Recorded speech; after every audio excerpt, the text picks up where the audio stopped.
Hello, everyone. Welcome to today's webinar, Navigating the IBOR Transition, hosted by Quantify, a provider of risk, analytics, and trading solution for the global capital markets. My name is Dimitri Pugachevsky, Director of Research at Quantify. Joining me as guests today, we have Maurizio Gara and Irina Urzaki. Maurizio is the lead for the IBOR Transition program at Lloyds Banking Group, where he is leading the delivery of the changes required for models, curves, and products for the front and back offices.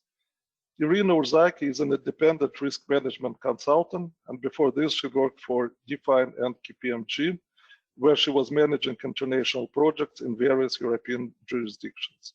Her expertise covers the design and specification of business processes, as well as the implementation of regulatory requirements, trading systems, and valuation models.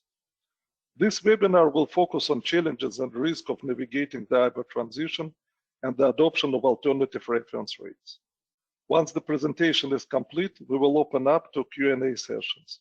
You can use the pane on the right of your screen to submit questions. At the end of the webinar, you will be presented with a short survey. We will be sending a copy of the survey report to all participants and would appreciate your feedback. Without further ado, I will now hand over to Irina.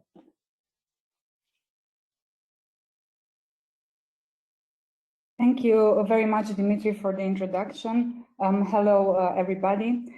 As stated, interbank offer rates play a pivotal role in the functioning of the global economy. And so the transition away from LIBOR is one of the biggest challenges that financial firms have ever faced. To start with, let us briefly recap the story so far. The LIBOR reform has been ongoing for more than 2 years, since it was announced by the Financial Conduct Authority in 2017. Portrait here on this slide is the transition timeline with its key milestones, based on which, so on these milestones, the industry has split work into various components. First and foremost, also from a chronological point of view, the development of alternative risk-free rates. This component was mostly achieved in 2018, with the alternative rate for Euro LIBOR being the last to join the financial scene, as the Euro short-term rate, short ESTER, was published by the ECB in October 2019. Just for the sake of completeness, we included a table on the next slide to sum up the details regarding reference rates and their corresponding alternative in various jurisdictions. Another component, thank you, you can go back to the timeline. Another component that was identified by industry groups was the development of transition strategies in order to adopt benchmark alternatives. And for that, many steps in increasing market liquidity were reached, and important moves in achieving this are also portrayed on this transition timeline, some of which the beginning of trading SOFR and SARA-linked futures in May 2018 and in October 2018 respectively. Also, the start of dealing cleared swaps in various benchmark alternatives, as well as the discounting switch at major clearing houses, so this discounting switch from Ionia to Ester for euro-denominated products were also quite important in increasing liquidity. And yet to come is the discounting switch from the Fed funds rate, so EFFR, to SOFR at major exchanges next month, so in October 2020. Strongly linked to this are also cash and derivatives markets, which currently reference LIBOR. For many derivative contracts, there are structural differences between LIBORs and alternative risk-free rates. For example, the lack of term structure in alternative risk-free rates require adjustments which are to be made in order to make sure that contracts will happen as they were initially intended as soon as fallbacks will be effective. So in the timeline of the LIBOR transition process, the publication of the fallbacks via Bloomberg constitutes major milestones, which was already achieved in July 2020. Also, for the sake of completeness, there's a table on the next slide that summarizes the publication of these 11 fallback rates for each LIBOR rate and tenor. Converting tough legacy positions to the new benchmarks will be an ongoing process through this migration and is expected and encouraged by benchmark administrators to be done by the end of the third quarter of 2021. And last but not least, yet another component which was identified by industry groups was to increase contractual robustness. And in this, in its role as a regulator, the ISDA has been long working on providing amendments in order to include fallback language within the 2006 ISDA definitions. And such fallback provisions should be started to get integrated between framework agreements in the fourth quarter of 2020. At this point, I would like to pass on to Maurizio, who will speak about this, the fallback supplement and protocol in greater detail. Thank you. Yeah. Thank you, Irina. Good afternoon to everyone. Yeah, so definitely the ISDA fallback protocol is a quite important part. On the 29th of July, the ISDA board has encouraged all the financial institutions to adhere to the forthcoming ISDA fallback protocol. So this is quite important part. At the moment, this is still work in progress and is expected to be published in December. And at the end of the day, just to give some background, the fallback, it's not a new thing. Essentially, the fallback specify how and what we can use as a replacement rate in case the identified benchmark is not available. The news is the difference is now we are not talking about a temporary replacement, but a permanent replacement. So the SONIA will replace the GBP, the IBOR GBP in going forward. So in the overall, the fallback, where you can find a full document to ISDA, essentially we have three components. First of all, specify the fallback trigger event. So when we can say, so when is essentially how we can specify that the fallback, then the IBOR cannot be used anymore. What we can use instead, and of course the adjustment. Now, overall, the ISDA document is a quite well-structured document. But what I wanted to highlight here, essentially the key points. So first of all, a very important part is the trigger events, so the fixing date, including a pre-cessation event. This is quite important because the trigger events is important for the fixing date. So it's important, it's the date we need to use in order to calculate the new RFR. And secondly, it includes a pre-cessation event. This was a very important point because essentially what it means is that at the moment the plan is that IBOR won't be published anymore from January 2022. But what happens if IBOR is not available before the end of the transition? That's why the ISDA has been working on the pre-cessation, and this has been a very, very delicate topic because of the potential transfer value it can trigger. Of course, the ISDA protocol will apply to the new contract, to the new derivatives. But of course, the regulators are aware that a chunky part is represented by the legacy derivative contract, so the one already in place. And that's why it's expected a protocol in place to facilitate the transition for the legacy contract as well. It's important to mention that the adherence to the protocol is voluntary, and as alternative, of course, the party can always negotiate on a bilateral basis the amendment with the other counterparties. Of course, this will be quite time-consuming, mainly for the legacy contract. So of course, it's an option. It's an option B or C, as you want, but course, it's a possibility but to be considered carefully. If we can move to the next slide, please. Yeah. Okay, on this part, I will hand back to Irina. Thank you very much, Maurizio. So as Dimitri stated in the beginning of the presentation, there are various risks and challenges that are associated with the transition.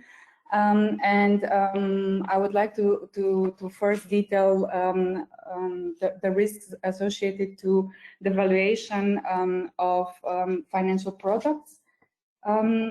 A first challenge in the valuation of financial products that also lies at the very heart of derivatives pricing, and also with great impact on infrastructure and models, is the review or the reconstruction of the interest rate curve environment for each financial institution. To briefly elaborate, since the various LIBOR quotations form the basis for the construction of yield curves, the transition away from LIBOR is like recreating parallel interest rate multi-curve environment. And several issues with many cross dependencies are linked to this. I will actually like to stick to speaking about the steps of the review of the curve environment throughout banks' complex infrastructure. Some of the steps which are contained in this task are to identify all trading systems, interfaces, processes, calculation engines, and stakeholders that are linked to them. Also, a very important task is to stratify the valuation portfolio by exposures and instrument types. Also setting up new benchmark rate curves for all impacted products. I think Dimitri will speak in a greater detail about this in terms of the USD market. And also adjusting valuation processes and valuation methodology, as well as reporting proceeds throughout a financial institution can take up quite some time. Also, in nonlinear products, these valuation challenges are further compounded. So another valuation risk is posed by the fact that there is no market consensus in terms of compensation schemes for nonlinear products. And this fact is actually quite a direct impact of one of the milestones that we spoke about in the transition timeline, the discounting switch at major clearinghouses, since this switch will impact not only cleared derivatives, but also uncleared OTC derivatives. For example, swaptions which are referencing cleared swaps that have start dates after July 27, 2020, will most likely be subject to a different valuation and hedging strategies than initially planned. Also, I mean, this is strongly linked to the fact that at valuation and hedging date, a different discounting curve would have been in use by the CCPs than at exercise time. So value transfer should occur in the bilateral swaption, and this is something that, as already mentioned, is not established throughout the industry. While these 2 points are quite only LIBOR transition specific, the conversion to alternative benchmarks is not completely independent from other industry-wide regulations and their impacts and valuation adjustments. So to identify cross-dependency to regulatory requirements such as CRR2, FRTB, or the finalization of Basel III, commonly known in the industry as Basel IV, is also a key task and can be quite a challenge and the valuation risk. Also because from the point of view of the timeline, these regulatory requirements are partly, such as the CRR2, also due next year. Needless to say, these valuation risks are further compounded in computing XVAs, also for XVA hedging and XVA sensitivities and explain procedures. And as if all these challenges wouldn't have been enough, the global COVID-19 pandemic has augmented them. First and foremost, for financial institutions that have outdated technology infrastructures, this pandemic created a very big overhead, as well as probably delays in operational readiness for the transition process. Also, the fear of virus spreading put a lot of pressure on credit spreads, whilst trading in interest rate swap had declined, and so market liquidity was quite oppressed in the beginning and end of March and beginning of April of 2020. And I believe this would be the right moment to pass the microphone again to Maurizio, who will speak about liquidity challenges too. Right, thank you. Yeah, so as Irina rightly said, the COVID was made the overall situation much more interesting. Definitely liquidity is our topic. I need to say that in this case, this could be, the liquidity risk could be the perfect storm. Let me explain this point, because mainly what happens is that we know the IBOR won't be published, this is the intention from January 2022.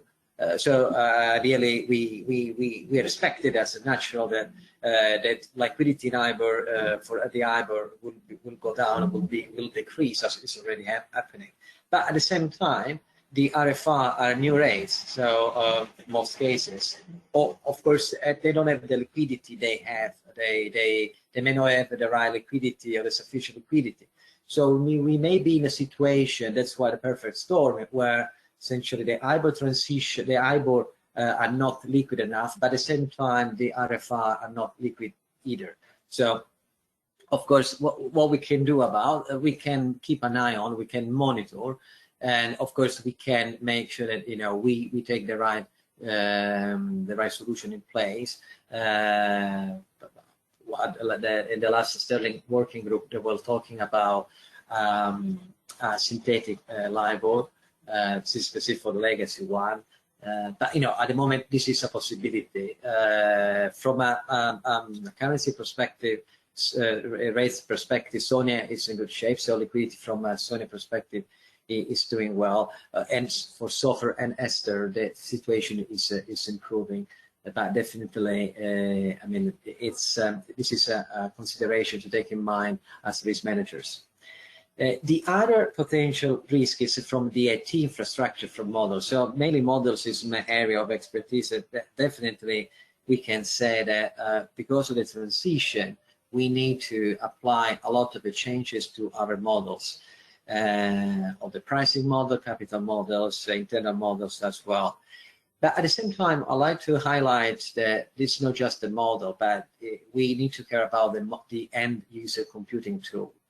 Now, a lot of financial institutions, all the financial institutions make a great use of the EUC. They, of course, they are fed with all the interest rate, including the IBOR. Well, it's important that when we manage our transition, we make sure that not just our models, but our EUC are updated and aligned to the new RFR.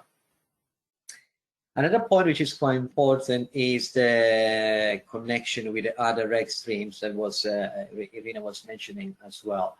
Now, my view on this is very simple. Why IBOR transition? Of course, it's a very delicate transition. It's a could be complicated, but at the same time, it could be an opportunity. So, how this could be? Well, for example, we have many reg stream like the FRS 9 and the FRTB. They have some overlapping. For example, the non-modelable risk factors, it's a clear overlapping between the FRTB and the IBOR. So my view would be that instead of approaching this reg stream in a silos approach, we should use them. We should have a more holistic approach. So take into consideration all the key requirements from the reg stream, including IBOR, FRTB, and make sure that we deal with them we leverage on the synergy as much as possible. For example, data is one of them. Most of the market data are common across the FRTB and the IBOR transition. So instead of having separate database, for example, we can have one unique database we can use to manage the market data. Then, of course, you may differentiate the specific, the next step according to the different users. In terms of a key example of the key of a main impact, definitely we have a product management, because mainly we need to update, we need to create new product. At the same time, we need to refresh the current product we have. Definitely from a treasury perspective, there is a huge impact. For example, the internal transfer pricing that all the banks use will be impacted. Financial tax accounting, they will be, of course, will be impacted as well. And finally, risk management. This just like some example. For example, the capital models are hugely impacted, and all the banks now are considering what will be the potential impact on their internal models and evaluate if the transition to the RFR may trigger key material changes in the model. They may require a PRA an approval from the regulator. So definitely this is something to take into consideration. If we can move to the next slide, please. Right.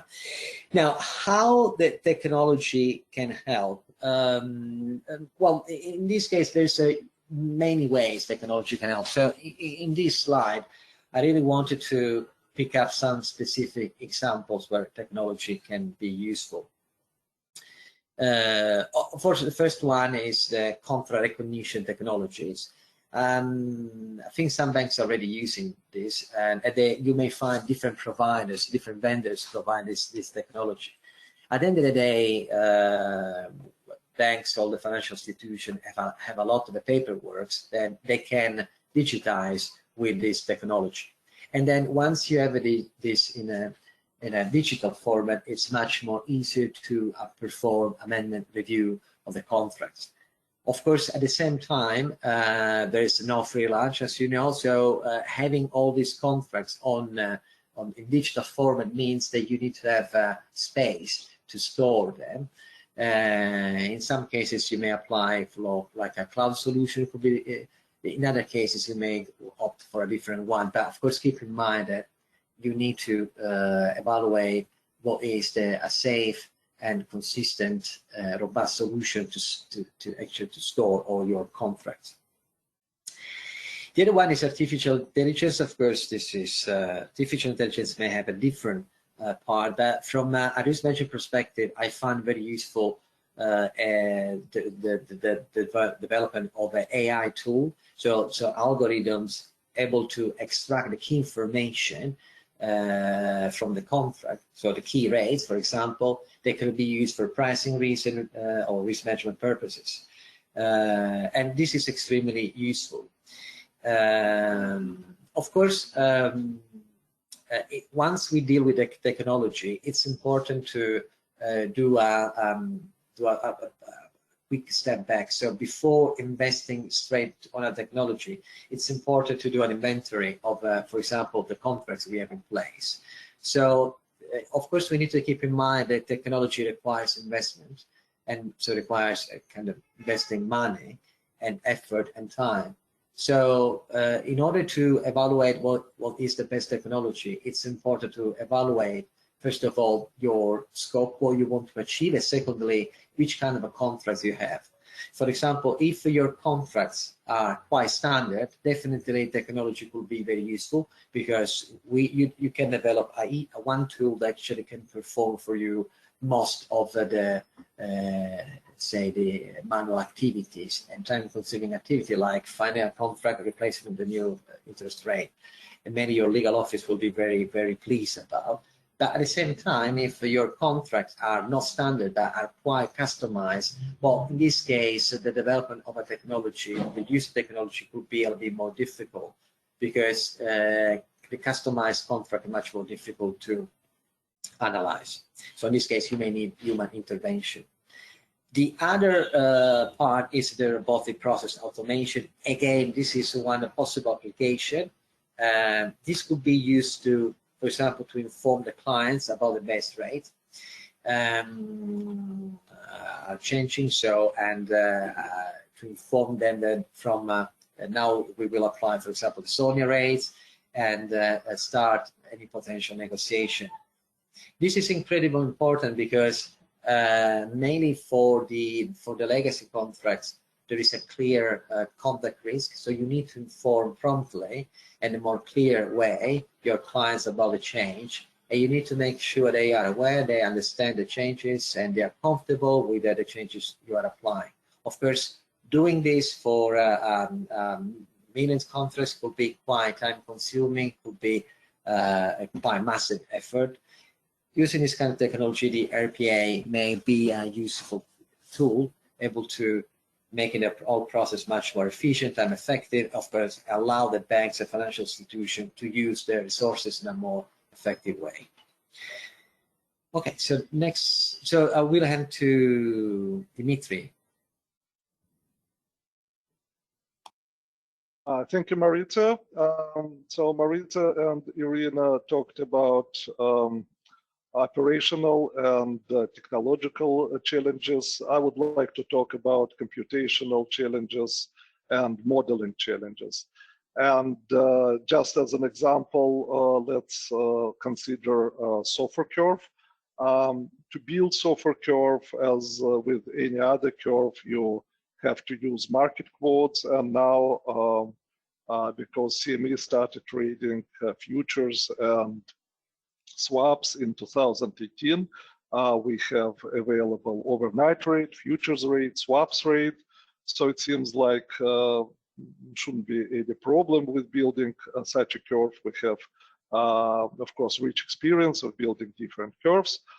Any developer or any quant can have such experience with previous kind of rates. But there is one interesting challenge in SOFR, and that's that we now deal with future rates, which are rather unusual. Before future contracts, like your dollar future contracts, were settled, rates were settled at the beginning of the contract period. For SOFR futures, the futures rate will be settled in the end of contract period and will be paid in the end, in so-called in arrears. There are 1 month futures, 3 month futures, and this future rate can be calculated as an arithmetic average or as a geometric or compounding average using compounding formula. That's not the biggest challenge. Biggest challenge is that when we are in the middle of this contract period, there is a mixture of historical data and projection. So basically, the rate which is quoted is this combination. Knowing historical part, you can imply the projected rate, and that will go into projection of fitting of your curve. So it's of course doable, and but this is the first time when historical parts, historical rates are part of the curve building. We used to have and still have swaps paid in arrears like Fed funds, but swaps are spot starting, so they don't have a historical part. Only futures are has fixed maturity, and that's thus they have both historical and projection part. In terms of swaps, since October 2018, CME is clearing different type of SOFR swaps. You have SOFR OIS versus fixed. You have basis swap versus LIBOR and Fed funds. A lot of maturities up to 5 years. But here, as Irina mentioned, we have to reconsider the whole multi-curve dependency. So currently, Fed fund is built together with LIBOR 3 months, sometimes with LIBOR 6 months. So they're all entangled because LIBOR 3 months is discounted with Fed fund, and Fed fund is quoted as a basis swap to 3 months. So now it will all become different. So probably for SOFR swaps, you still have to use Fed fund discounting, and then you will have to use Fed fund basis swaps for completion and for kind of disentanglement, and implying both Fed funds and SOFR rates simultaneously. Still using bootstrapping, but using kind of now a SOFR curve instead of LIBOR 3 months. So can we go to the next slide, please? So building rates is one challenge, but even using rates still constitutes the challenge for some instruments, for example, for floating rate notes. According to Alternative Reference Rate Committee recommendation, SOFR and SONIA FRNs, floating rate notes, should be calculating using daily rates and paid in arrears. So again, it's nothing new and unusual. We already have swaps which using daily rates paid in arrears. But the difficulty here is that FRNs are not derivatives. They are fixed income instruments. And as such, they don't have a settlement period. So there is no payment delay, and payment should be made on the last day of the contract period. And of course, that's very hard to do, to calculate according to the formula exactly, because you have to pay on the morning of the last day of contract period, but maybe the last rate is not even quoted yet. So to deal with this difficulty, the proposed solutions are lookbacks and lockouts. To illustrate lookbacks, we can look at recommendation for SONIA FRN rate, 5 business days lookback, so basically 1 week. That means that all the rates which are applied to the formula were on say today. The rate which is applied to the formula today is not the rate which was quoted today. It's the rate which was quoted 1 week ago. Again, there are operational difficulties because you have to keep track of these shifts and on rates which settled not only within your contract period, but also 1 week before. Another way of dealing with this is so-called lockout. Again, for SOFR FRN rates, you can see a 2 business day lockout, which means that on 2 last days of your contract period, the rate is fixed at the rate which was quoted 3 days before contract ends. So basically, you will have for 3 days the same rate.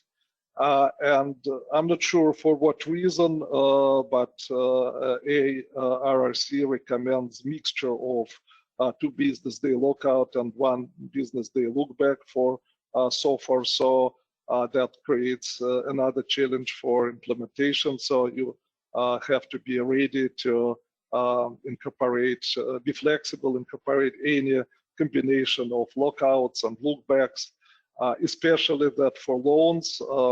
Again, recommendation is to use compounding formula. They will be paid in arrears, and they will have several day lookbacks and lockouts.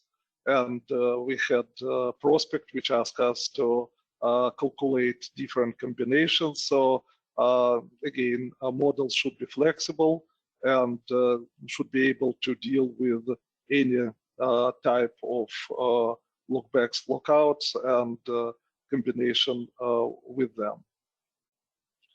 Can we have next slide, please? And probably the biggest in terms of operational and computational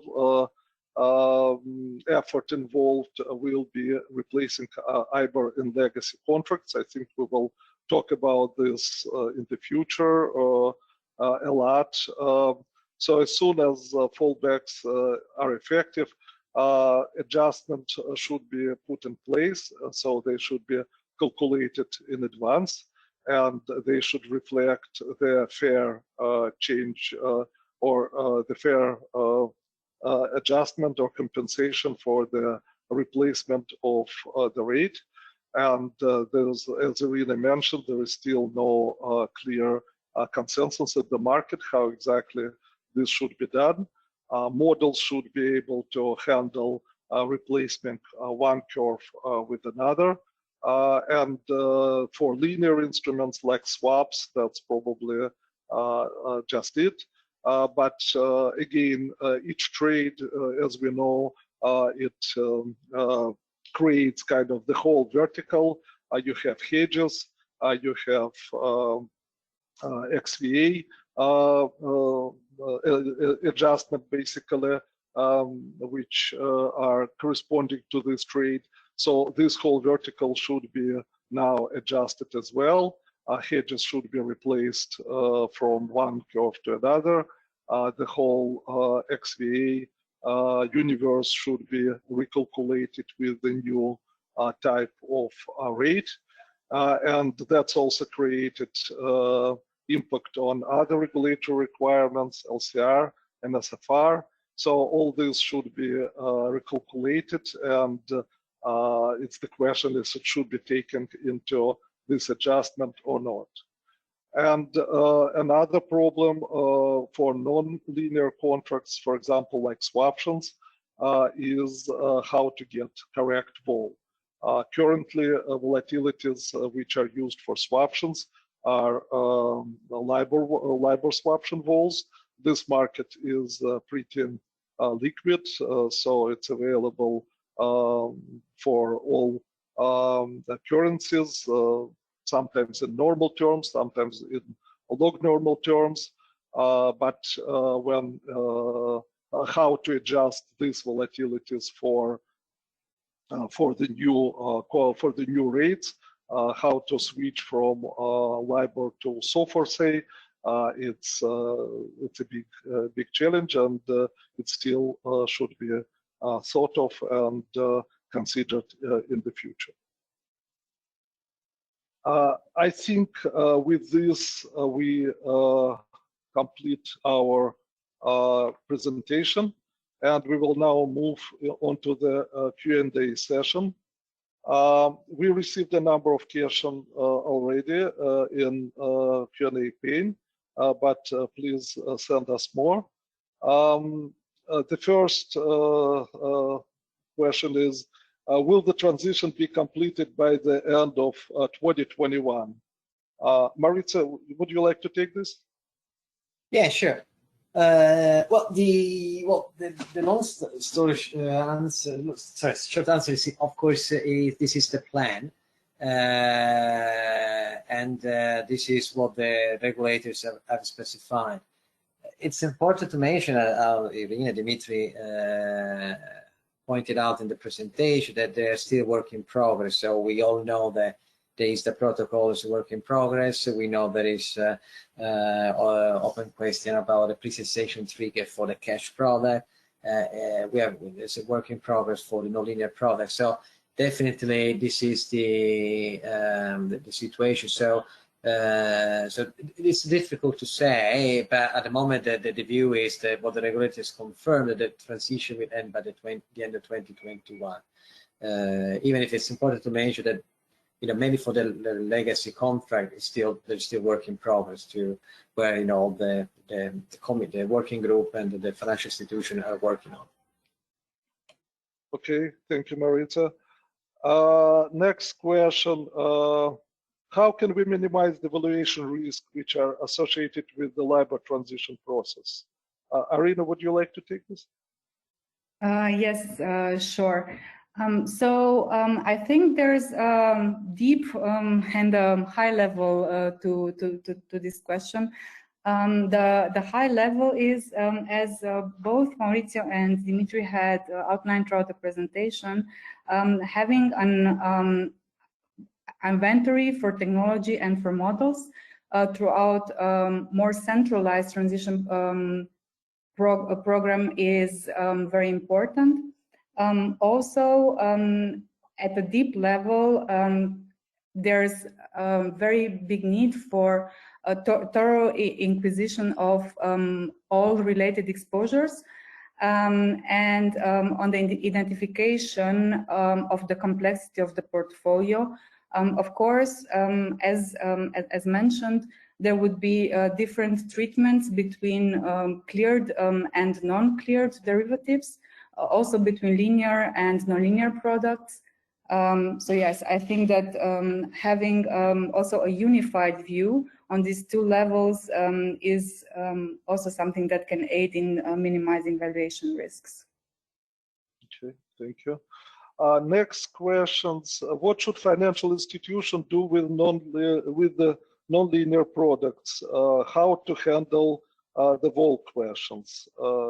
I will take this because I mentioned that this is the big challenge in calculating or in estimating volatilities, and there is no liquid market yet. Probably 2, 3, maybe 4 years from now, the SOFR or other replacement rate swaption market will develop, and then the question how to get vols will be as simple as we do now with LIBOR vols. But for now, in absence of such market, one probably can think of adjustment of LIBOR vols, and to do this, just using historical volatilities, we know is not a good estimate for swaption vols, but one can probably compare historical vol for SOFR, which is already can be deduced. We have SOFR rates quoted for 2 years now, so you can imply the volatilities from quoted rates, historical vol, and compare with this with LIBOR historical vol, and maybe calculate some adjustment coefficients which you can apply to the swaption quoted vols. That's probably one of the kind of simplest idea, which might be some crude, but approximation which might work. Okay, there was another question. How to identify tough legacy contracts? I don't know, Arina or Maritza, who wants to take this? Yeah, sorry. Arina, please go ahead. Yeah. Yes. So identifying tough legacy contracts is more or less equivalent for identifying all financial products that an institution has facing current IBOR rates that are to be discontinued at the end of 2021. So I guess that, I mean, if we would look at a standard bank, doing so by taking a SQL query on their trading systems database should be straightforward, or by also taking a look at the aggregated contracts database. I hope that answers the question. And if I cannot, sure. I can see that the tough legacy is quite a hot topic. So it's worth mentioning that there was the Sterling working group on the 23rd of June, and the minutes are public available. Where actually one of the topic the committee dealt with was the tough legacy, where even the government is involved. So definitely it's a topic, but for the audience I would encourage to read the minutes. But actually they explain what at the moment that they are doing. So international, as I said before, the legacy contracts are work in progress. So the regulators are aware that this, of course, is a quite critical part. And of course, they are where the financial institution are working very hard on the legacy as well. But I think if my recommendation is to keep an eye on what the Sterling working group is doing, and follow the next committee, where actually they will find new updates on the legacy contract as well. Okay, thank you. The question, which probably should go to me, what is the difference between look back and lockout? Once again, for look back, you shift all the rates. In an example, which you see, it's a recommendation for SOFR rates, for SONIA rates was 5-day look back, 5 business days, 1 week.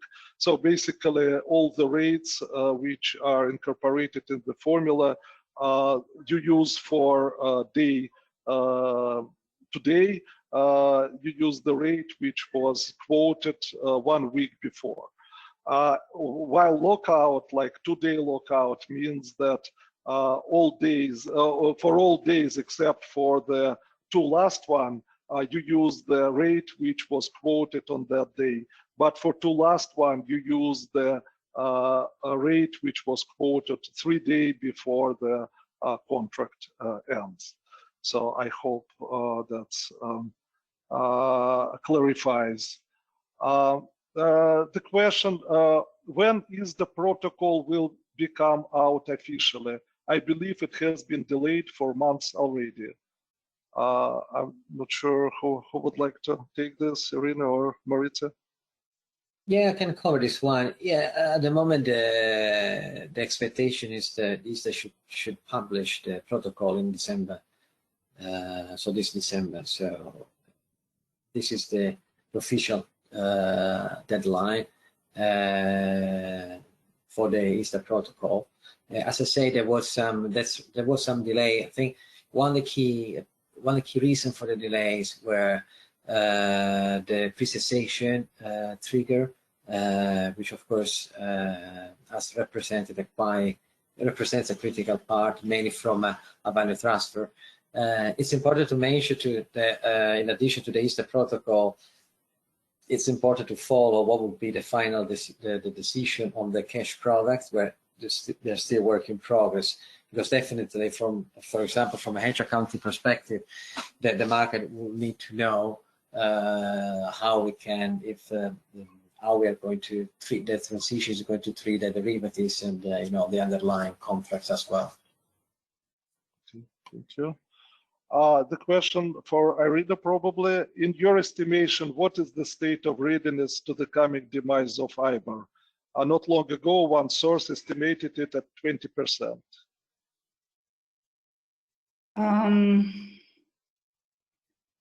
Yes, so the state of readiness in the demise of IBOR, I think that this is quite different in various jurisdictions. I think that as Maurizio had mentioned when we were speaking about liquidity risks, liquidity in various markets is quite, SONIA is quite stable, while the other markets are picking up and improving. Also, in terms of operational readiness, I believe one of the big consulting companies had published benchmark studies, The statement was that big institutions, such as international banks, for example, are more ready than medium-sized ones. Of course, also as connected to the previous questions, the regulators also have a key role to play in making sure that operational readiness is achieved. Another important factor that this depends on is also the complexity of financial institutions or industries portfolio altogether. Thank you. Another question, is there a chance that there will be a chain of cascading risks due to gaps in valuation, I think, validation processes? I can take this. Yes, such risk definitely exists, as I mentioned.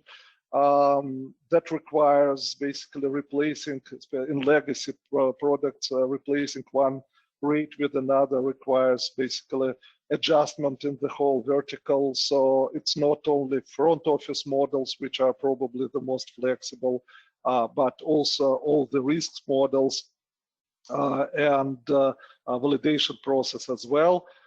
So yeah, there might be gaps. It's ideally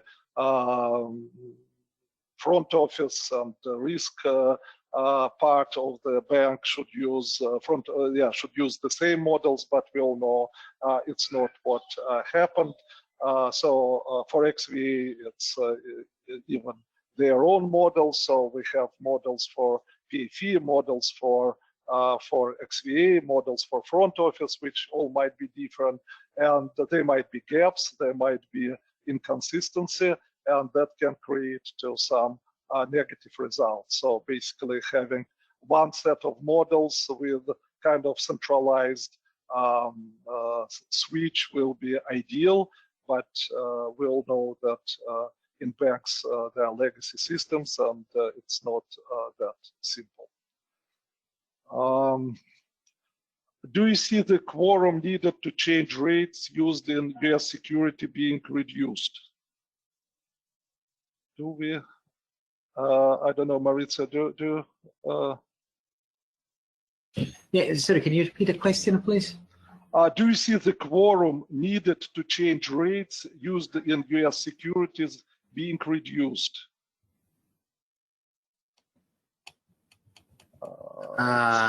It's in the middle. We can probably. Yeah, well, it's well, on this part, I'm not sure. It's difficult to say. The expectation is no. I mean, maybe because of the transition. So I was just thinking loudly. I was thinking any reason why this should happen, but honestly, I don't see at the moment any reason why this may happen. I don't know if Readiness, Dimitri, you have any comments on this one? Yeah, I cannot add anything. Yeah. Okay, next question. How much of a firm's preparations for the IBOR transition itself could be reused for the firm's wider benefit? Irina, you want to take this? Yes, sure. So I think that if one thinks about the preparations for the IBOR transition, also in terms of future profitability of a financial firm, a lot of it can be leveraged from it. So, and as I had mentioned before, when we were speaking about minimizing valuation risks, a key thing to this is to identify all exposures and to have curves and basically the infrastructure for dealing with LIBOR in the future correctly in place. So if a financial institution achieves this, then of course this infrastructure, model inventory, and technology can be reused for the firm's wider benefit, for sure. Maurizio, Dimitri, maybe you have something to add? No? Yeah, I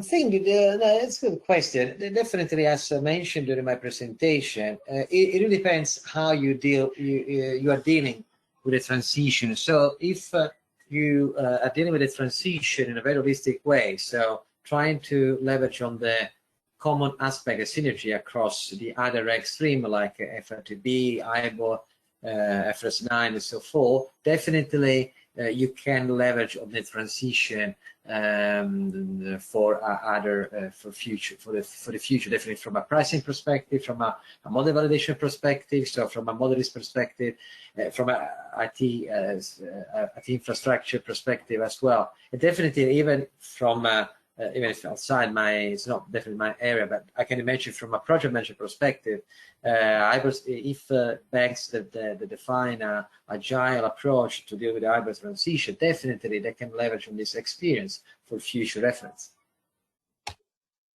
Okay. Maybe we have a question, time for a couple more questions. How much liquidity are you seeing in options products referencing RFRs? Does this differ by currency? Maurizio, maybe you were talking about liquidity. Yeah, definitely. Well, of course, I follow the UK market, so I'm much closer to the details. But definitely, from a Sonia perspective, the Sonia market is very liquid. Sonia, of course, has been in the market for much longer. So Sonia is definitely in a good shape. I need to say SOFR and Esther are catching up, so they're doing good progress. But at the moment, definitely Sonia is in a better shape than the SOFR and the Esther. Okay, thank you. We've seen some mention by the Bank of England of Sonia term rates, forward-looking term rates. Do you have any further insight into this option? Thanks. Irina, did you hear about forward-looking term rates applied to Sonia? Sorry, could you please repeat the question? I don't know, sorry. It's the last question on in the page. Okay. Yeah, I know it's a long question. Can forward-looking term rates can be applied to Sonia? I personally. Yeah, I can. Well, I need to say initially at the beginning of the transition, the term rates was played has created the possibility of the term rates created some concern. Of course, we know the RFR are overnight rates by definition, by nature. Well, at the moment, looks during the transition, it appeared that forward rates, term rates could not. I mean, of course, may be necessary, but they're not deemed so critical as it was at the beginning. If I can add something, what I know that at the moment. The forward-looking is something that where the Sterling Working Group is still looking into it, and based on the last event, the last meeting in June, the next months they will provide additional updates and comments on the forward-looking part. Okay, thank you. I'm afraid that's all we have time for today. A recording of this webinar will be available in the coming days on the Quantify website. Also, there were questions about presentation available. I believe it will be available. I would also like to remind you about the short market survey that will appear when the session closes, and we look forward to the responses. And let me thank you, Irina and Maurizio, for your time today, and thank you all for listening. I hope you enjoyed the webinar, and have a great day. Thank you all. Thank you. Bye-bye. Thank you. Bye-bye.